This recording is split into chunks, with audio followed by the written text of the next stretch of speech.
On avait vu le premier qui était Sola Scriptura, forcément parce que pour connaître les autres, il faut d'abord lire la Bible, seule l'Écriture. L'Écriture seule fait autorité à notre foi. Le deuxième, Christ seul, parce qu'il n'y a pas d'autre intermédiaire entre Dieu et les hommes, sinon Jésus-Christ. Ce ne sera pas Marie, ce ne sera pas les saints, ce ne sera pas qui que ce soit, quoi que ce soit. La Bible nous présente Jésus-Christ comme le seul chemin, la seule vérité, la seule vie qui peut donner la vie. Et ce matin, eh bien, j'ai à cœur de continuer avec le troisième, Sola Gratia. Sola Gratia, donc en latin, qui veut dire seule la grâce. Seule par grâce, nous pouvons être sauvés. Donc les 120 théologiens, pasteurs qui s'étaient réunis en 96, en avril 1996 à Cambridge, dont j'avais déjà parlé, eh bien sont revenus sur les 5 solis et les ont réaffirmés.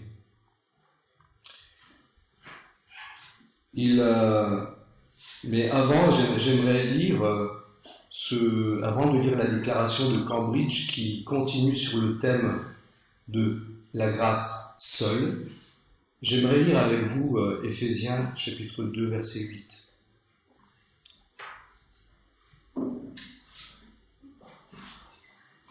Qui nous dit, donc c'est la diapo 14, diapo 14, voilà. Nous lisons, c'est par grâce en effet que vous êtes sauvés, par le moyen de la foi. Et cela ne vient pas de vous, c'est le don de Dieu. Ce n'est point par les œuvres afin que personne ne se glorifie.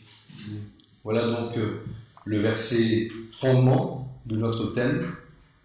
Un verset qu'on peut retrouver sous différentes formes dans tout le Nouveau Testament. Et on verra un peu plus loin donc l'explication de la grâce.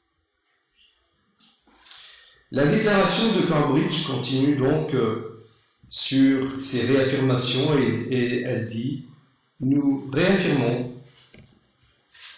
que par le salut, nous sommes délivrés de la colère de Dieu. Et cela par sa grâce seule. C'est l'œuvre surnaturelle du Saint-Esprit que de nous conduire au Christ en nous libérant de notre esclavage au péché et en nous ressuscitant de la mort spirituelle à la vie spirituelle. Nous déclarons que le salut n'est en aucun sens une œuvre humaine. Les méthodes, techniques et stratégies humaines ne peuvent pas elles-mêmes accomplir cette transformation. La foi ne peut être produite par notre nature humaine non régénérée. Même la foi. Vous voyez ? Pourquoi ? Bien parce que la foi, c'est un nom de Dieu, parce qu'elle vient aussi de ce qu'on entend, de ce que Dieu nous révèle par le Saint-Esprit. Quand une personne entend l'Évangile, elle peut être fermée à l'écoute ou réceptive de l'Évangile. Quand elle est réceptive de l'Évangile, et c'est pas donné, je peux vous dire que j'ai souvent rencontré des gens qui avaient des très hauts niveaux intellectuels et qui ne comprenaient pas l'Évangile. Parce que c'est spirituel. C'est donné à un enfant de comprendre l'Évangile et c'est quelquefois pas donné aux intelligents. C'est même écrit dans 1 Corinthiens, chapitre 3, je crois, où il est écrit que c'est la folie de Dieu, elle est plus sage que la sagesse des hommes. Hein? Il y a des hommes qui ne comprennent pas ça. Ils ont du mal à comprendre et ne veulent même plus comprendre à un moment donné. Mais quand l'homme comprend et qu'elle y met foi, donc on comprend que ça vient de Dieu aussi parce que Dieu permet l'ouverture d'esprit pour que la personne puisse mettre la foi et recevoir la grâce. J'avais acheté des aimants cette semaine, la semaine dernière, et j'avais pensé les utiliser ce matin pour donner une image. Vous savez, prendre deux aimants très puissants, et puis l'un l'appeler foi et l'autre la grâce. Tant qu'ils sont loin l'un de l'autre, il ne se passe rien. Les aimants en soi, on dirait qu'il n'y a rien, mais pourtant il y a une force, même très puissante, parce que quand je les mets ensemble, paf, c'est collé, j'arrive plus à les décoller. Avec la force de ma chair, vous avez compris? Avec la chair, on ne peut plus les décoller.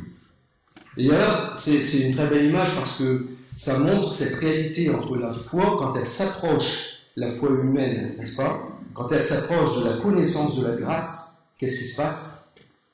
Ça s'attache. Et en fait, on voit là une action invisible, comme dans l'aimant, on ne la voit pas. C'est l'œuvre de Dieu. Ok? Je pense que c'était une très belle image. Mais cela étant dit, c'est intéressant de voir que comment est-ce que la foi vient de Dieu? Parce qu'elle est dépendante de la connaissance, de la réception de la parole de Dieu. Alors, un essai de définition. Mais qu'est-ce que la grâce? Déjà dans l'Ancien Testament se trouve exprimée la pure bonté de Dieu, qui aime le pécheur, et désire, non pas sa mort, mais sa conversion et sa vie. Mais la diapo suivante. Donc, Ézéchiel, chapitre 18, verset 23, on voit déjà dans l'Ancien Testament que la grâce de Dieu est présente sous forme de miséricorde, sous forme de bonté, de bienveillance. On a chanté tout à l'heure ta bienveillance. Hein? C'est pas que dans le Nouveau Testament la bienveillance de Dieu. Elle a été révélée dans l'Ancien Testament. Je ne veux pas, est-ce que je désire avant tout la mort du méchant? Oracle du Seigneur, l'Éternel.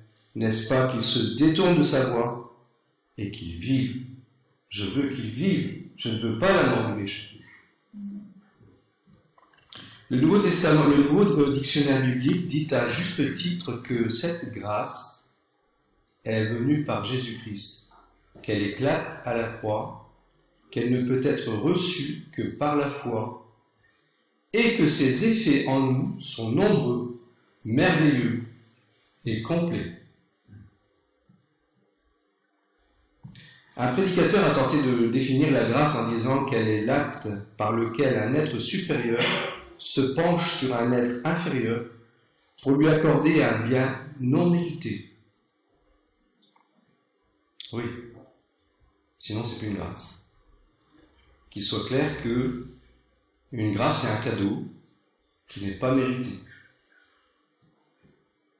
Et ce qui est mérité, en vérité, c'est l'inverse. C'est une punition, c'est une condamnation.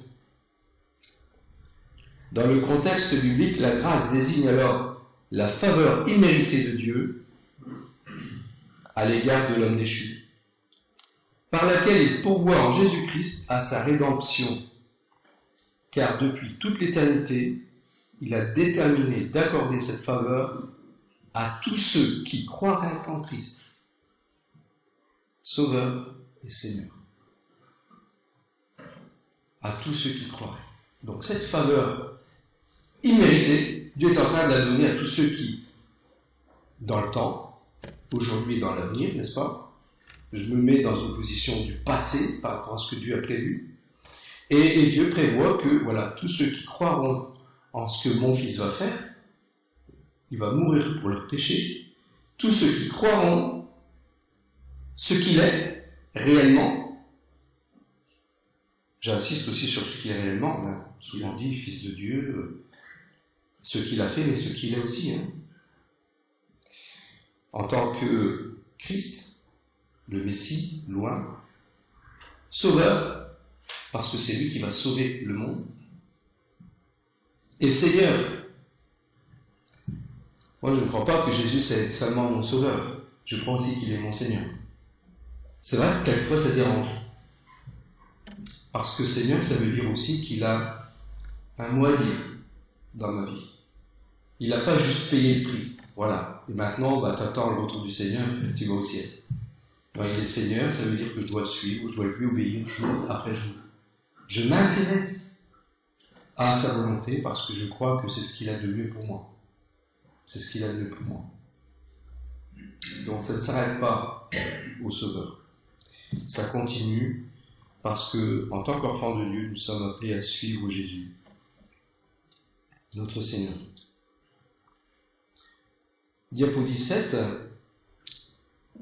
nous ajouterons à la pensée que dans sa miséricorde ou sa compassion, qu'on retrouve souvent dans l'Ancien Testament, Dieu retient ce que nous méritons.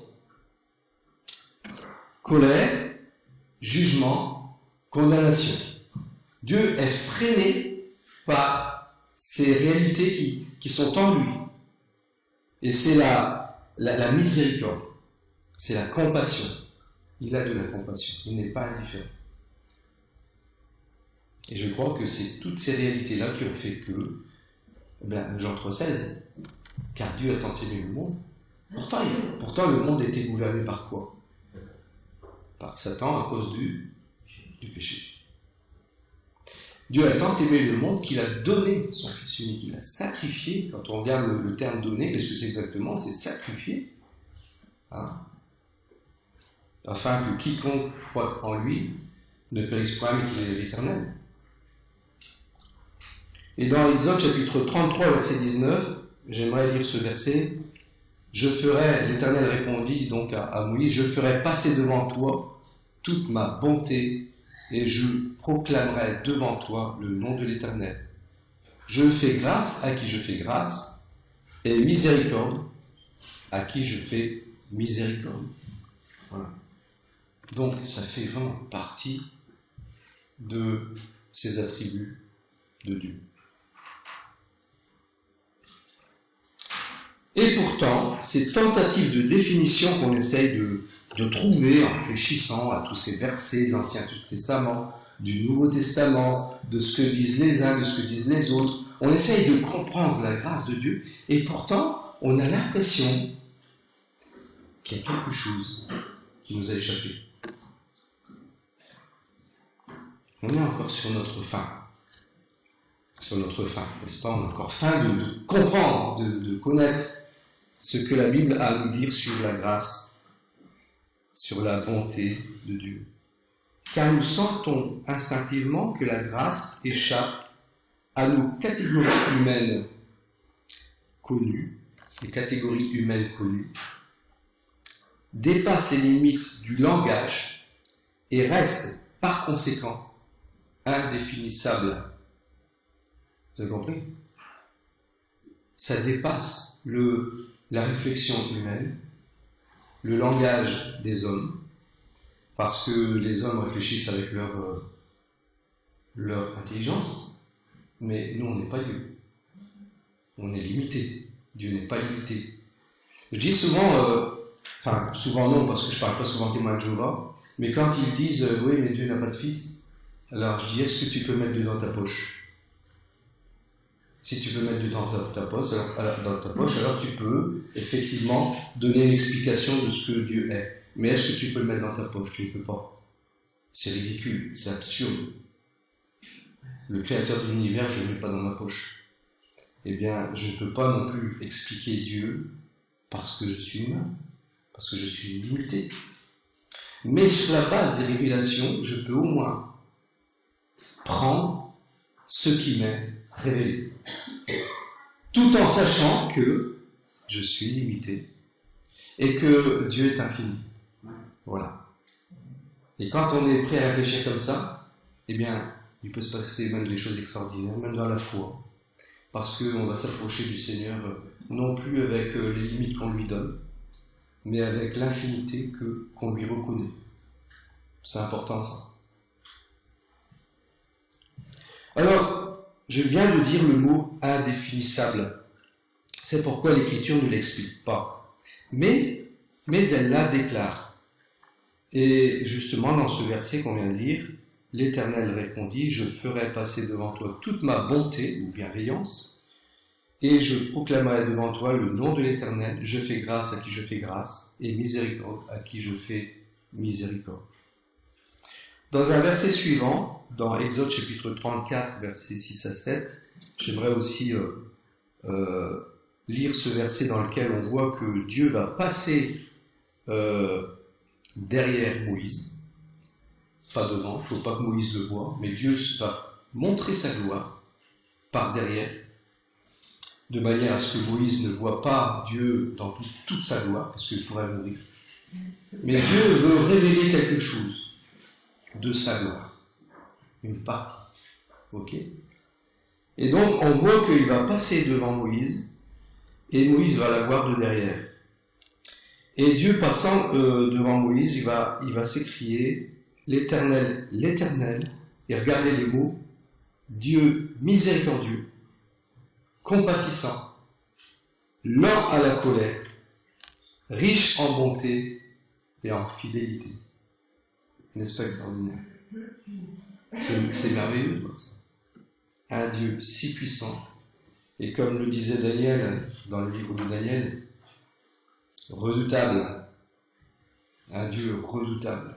Je ne voudrais pas l'avoir comme juge, en quelque sorte. Et on voit la suite de ce verset, donc un Dieu lent à la colère, miséricordieux, compatissant, lent à la colère, riche en bonté et en fidélité, qui conserve son amour jusqu'à 1000 générations de ceux qu'il aime, comme le dit Exode chapitre 20, qui pardonne l'iniquité, la rébellion et le péché, mais qui ne tient point le coupable pour innocent.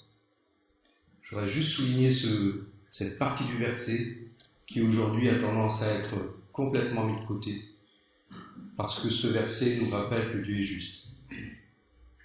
Il ne tient pas le coupable pour innocent. Ça veut dire quoi? Que Dieu reste juste. La justice de Dieu n'a jamais changé, n'a jamais perdu un iota, un énième, n'a jamais dévalué, même sur la croix où Jésus a dit tout est accompli. Vous vous rendez compte? La preuve, c'est que Père, pourquoi m'as-tu abandonné? Parce qu'il portait nos péchés.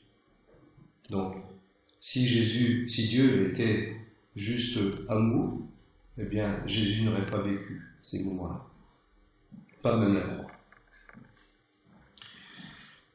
Et qui punit donc, on voit ici la justice de Dieu qui est bien réelle, qui punit l'iniquité des pères sur les enfants et sur les enfants des enfants jusqu'à la 3e et à la 4e génération.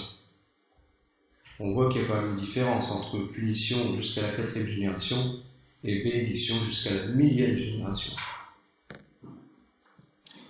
Dans un autre verset, Deutéronome chapitre 7, versets 7 à 8, une diapo suivante, Dieu s'adresse à Israël et il dit ceci: ce n'est point parce que vous surpassez en nombre tous les peuples que l'Éternel s'est attaché à vous et qu'il vous a choisi, car vous êtes le moindre de tous les peuples.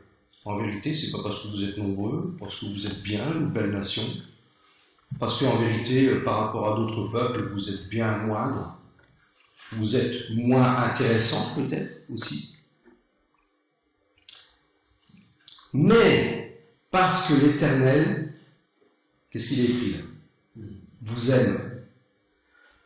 aime, et il y a encore autre chose, parce qu'il a voulu tenir le serment qu'il avait fait à vos pères.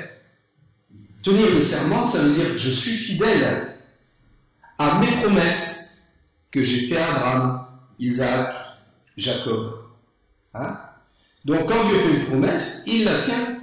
Regardez un petit peu ce qui s'est passé avec le roi David, avec Salomon. Quand Dieu fait une promesse, il la tient. Et comment? Parce qu'il a voulu tenir le serment qu'il avait fait à vos pères.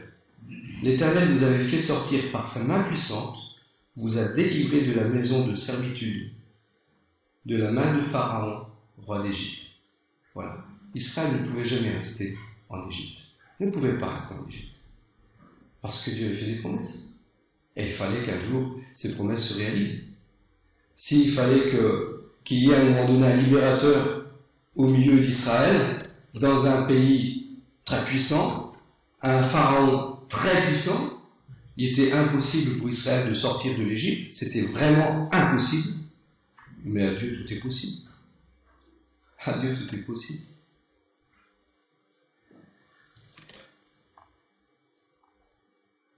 On voit un autre verset dans les psaumes. J'aime beaucoup les psaumes, je pense que je ne suis pas seul.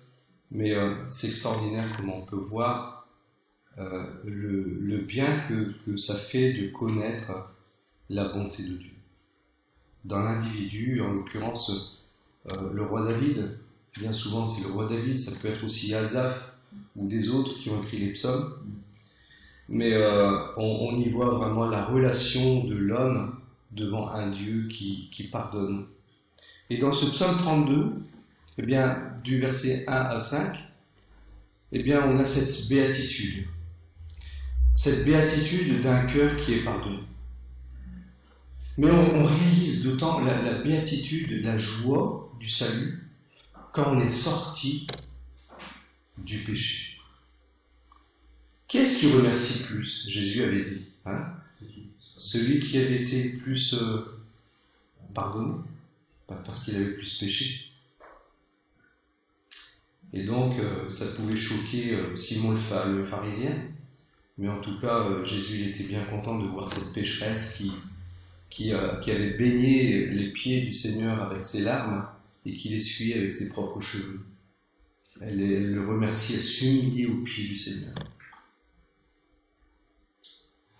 Et là, heureux celui à qui la transgression est remise, à qui le péché est pardonné. Heureux l'homme à qui l'Éternel n'impute pas d'iniquité et dans l'esprit duquel il n'y a pas de fraude. Tant que je me suis tu, mes os se consumaient, je gémissais toute la journée.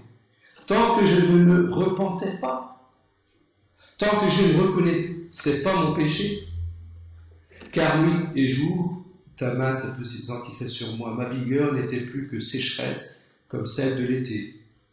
C'est le résultat du péché. Je t'ai fait connaître mon péché, heureusement. Je n'ai pas caché mon iniquité, j'ai dit, j'avouerai mes transgressions l'Éternel, et tu as effacé la peine de mon péché. Voilà. Plus de peine, plus de souffrance, plus d'angoisse. Quelle délivrance. Enfin, gloire à Dieu. Merci Seigneur, parce que tu m'as pardonné. Quelle béatitude. Une réalité qu'on retrouve déjà dans l'Ancien Testament. Jean chapitre 1, verset 17, l'apôtre Jean nous dit « Car la loi a été donnée par Moïse, la grâce et la vérité sont venues par Jésus-Christ. » Pensez-vous que si la loi pouvait nous sauver, Jésus serait venu? Jésus ne serait jamais venu si la loi de Moïse pouvait nous sauver. La loi met le doigt sur le problème de l'homme, nous montre la gravité du péché. La loi nous dit non seulement que nous avons péché, mais en plus que le salaire du péché, c'est la mort. Ça veut dire que tous ceux qui ont péché méritent la mort. Voilà. Quand une personne se convertit, elle est pleinement consciente que sa condamnation est juste.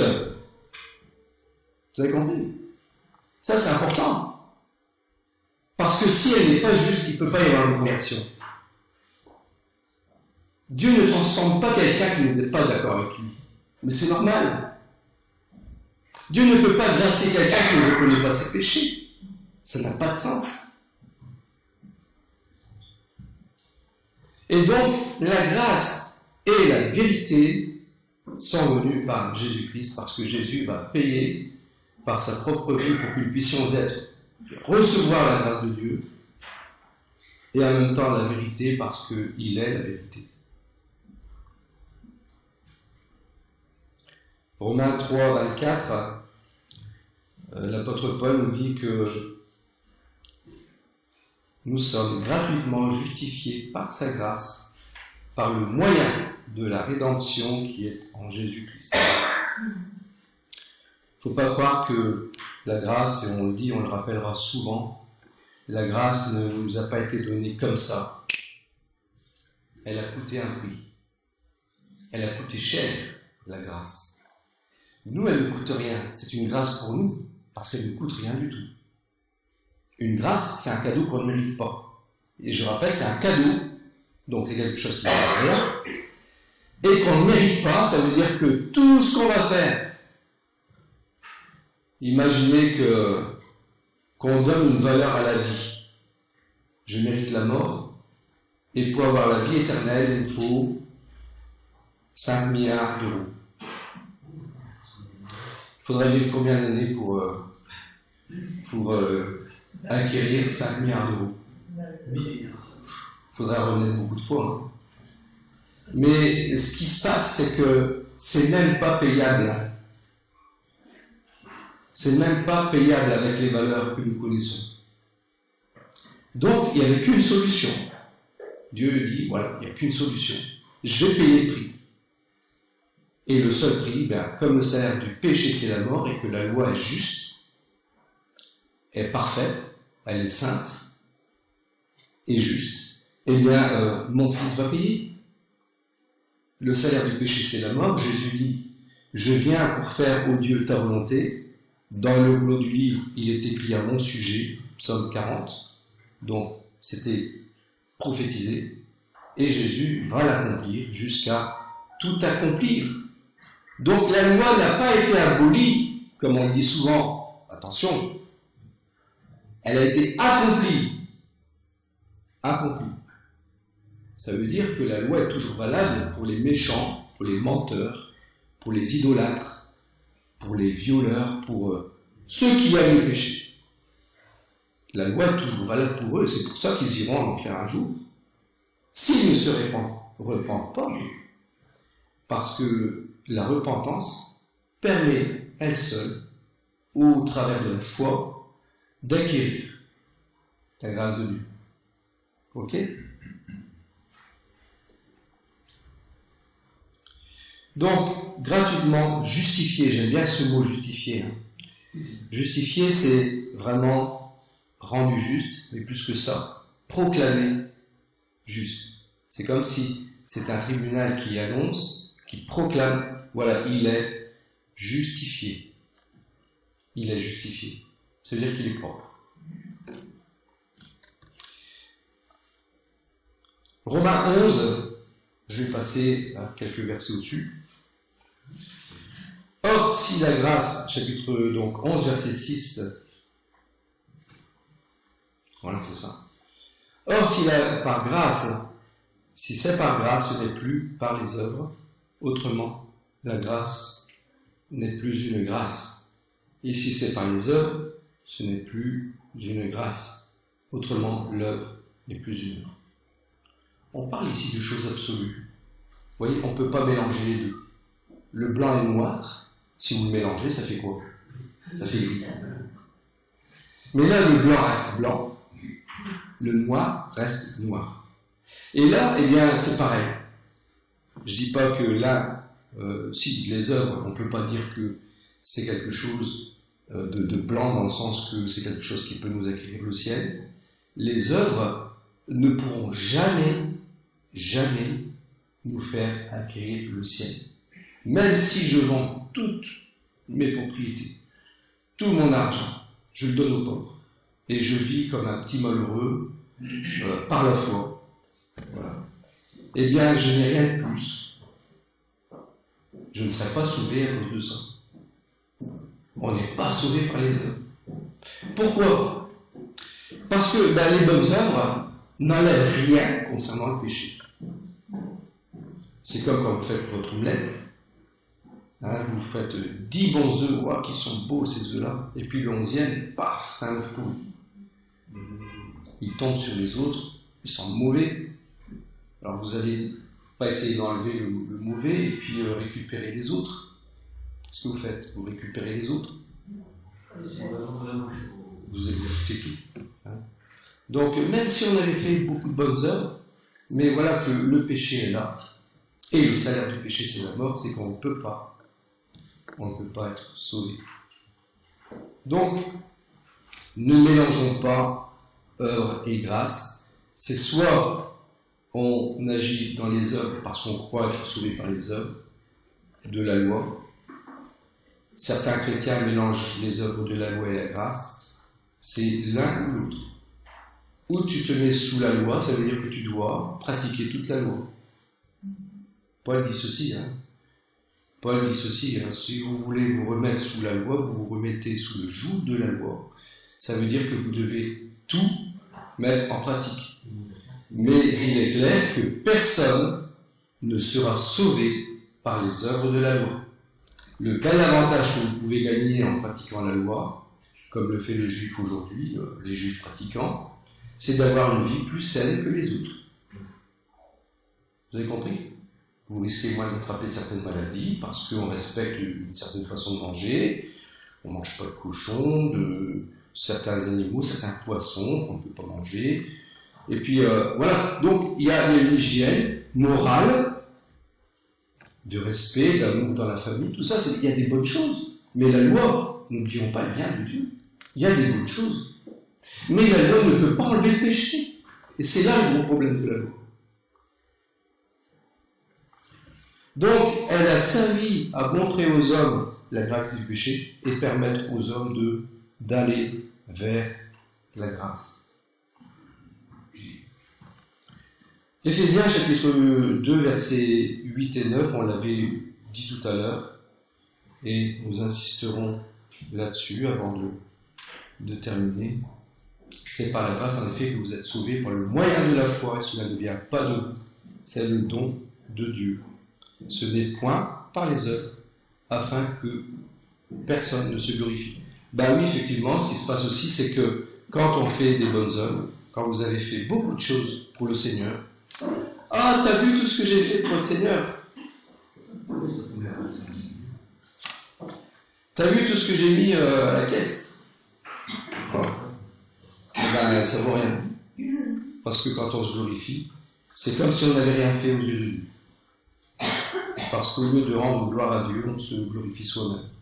On prend quelque chose qui appartient à Dieu seul, la gloire. Alors, on a dans le Nouveau Testament des essais de choses qui nous permettent de comprendre un peu cette grâce de Dieu qui est tellement grande. Et il y a des illustrations, il y a des paraboles, il y a des images, comment on appelle ça déjà, j'ai oublié le terme. En tout cas, des images qui nous permettent d'avoir une certaine idée de la grâce de Dieu. Par exemple, on a dans les évangiles fils prodigue. Vous avez le fils prodigue. Alors ce sont dans Luc chapitre 15, verset 2, 1 à verset 1. Donc on voit dans ces passages du Nouveau Testament de l'évangile de Luc que Jésus administre une série de chocs comme vous savez, des électrochocs qu'on fait quand on est trop bien lancé l'oreiller, puis que tout d'un coup il y a quelque chose qui sort de l'ordinaire, et puis ça nous fait un choc.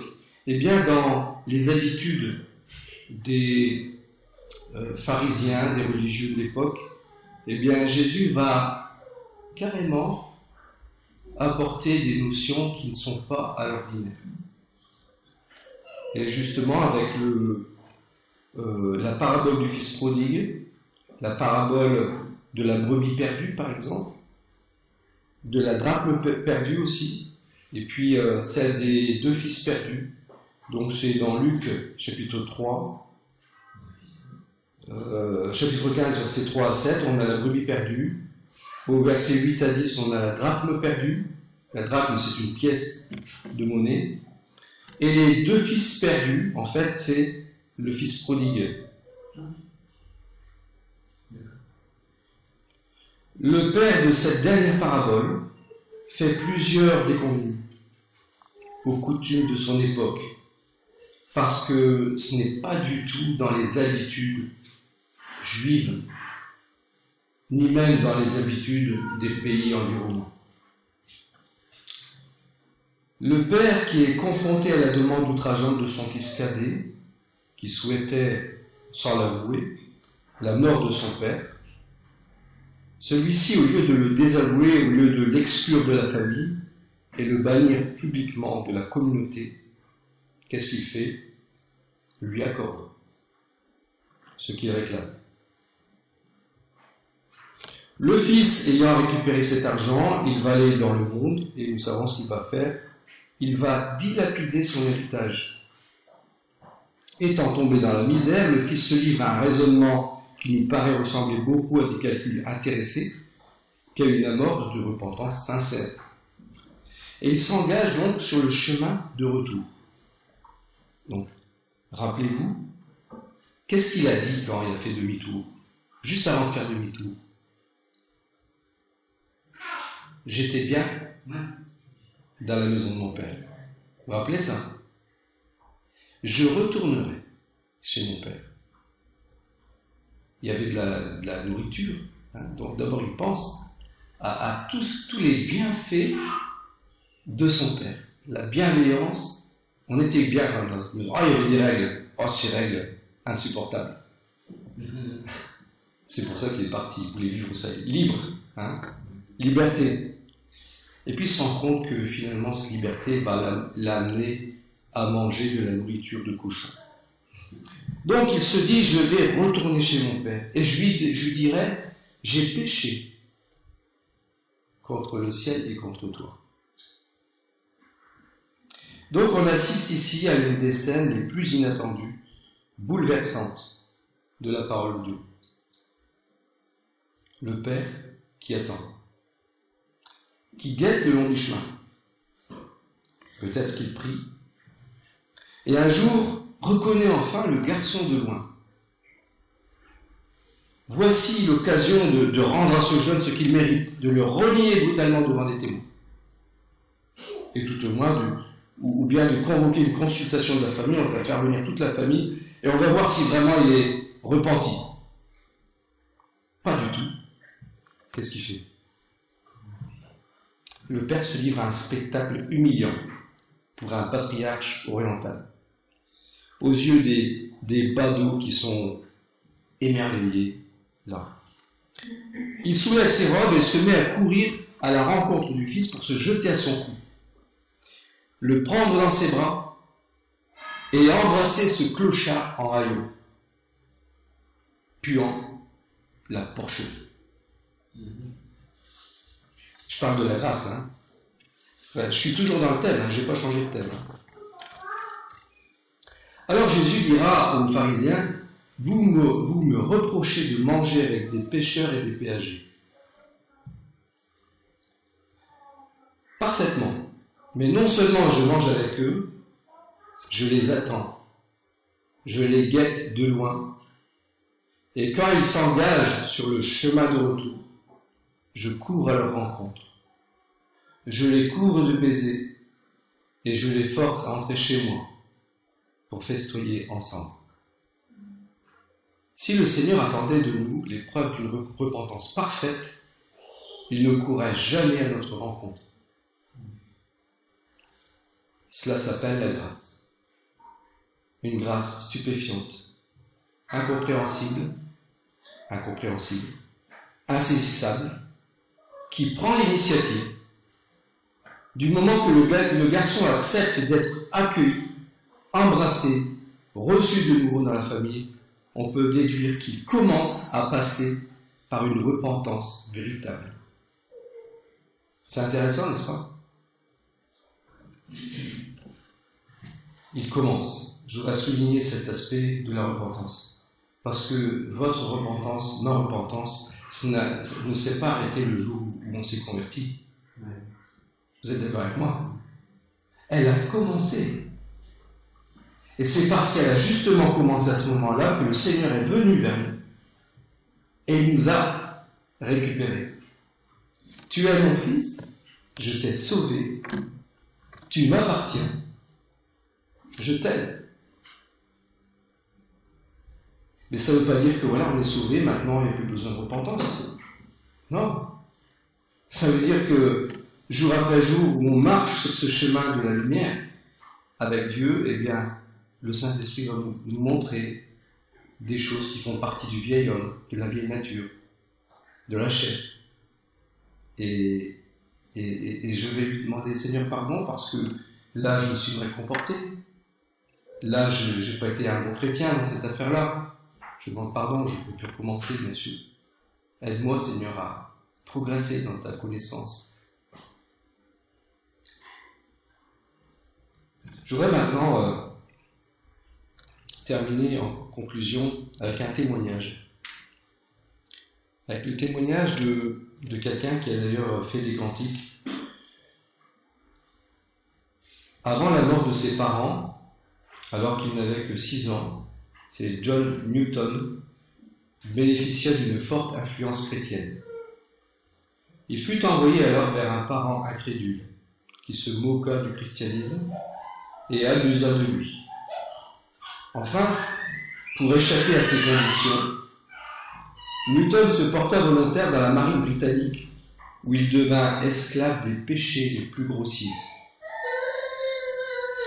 Il déserta et partit pour une région d'Afrique où il pouvait, comme il disait, faire le plein. Faire le plein de quoi? De péché. Et vivre dans une dégradation inqualifiable. De là, il se fit embaucher comme navigateur sur un navire d'esclavagistes, où il continua sa vie dévergondée. Un jour, il réussit à forcer le cadenas du bocal où était stocké le rhum. Il se saoula au point de perdre son équilibre et tomber à la mer. Où un officier le repêcha en plantant un harpon dans sa cuisse. Il emporta l'énorme cicatrice jusqu'à la fin de ses jours. Vers la fin du voyage, le navire entra dans une tempête violente, perdit son cap et commença à sombrer. Newton fut envoyé dans les soutes, là où gisaient les esclaves, avec l'ordre d'actionner les pompes, puisque le bateau était en train de couler. Pendant des jours, terrifié et convaincu que la mort était proche, il travaillait à pomper l'eau et commença à prier le Seigneur. Des versets bibliques appris sur les genoux de sa mère, qu'il croyait oubliés depuis longtemps, lui vinrent en mémoire et il fut miraculeusement transformé, engendré de nouveau, ou né de nouveau. Rentré en Angleterre, il devint un prédicateur puissant de la parole de Dieu et eut l'occasion de prêcher devant la reine.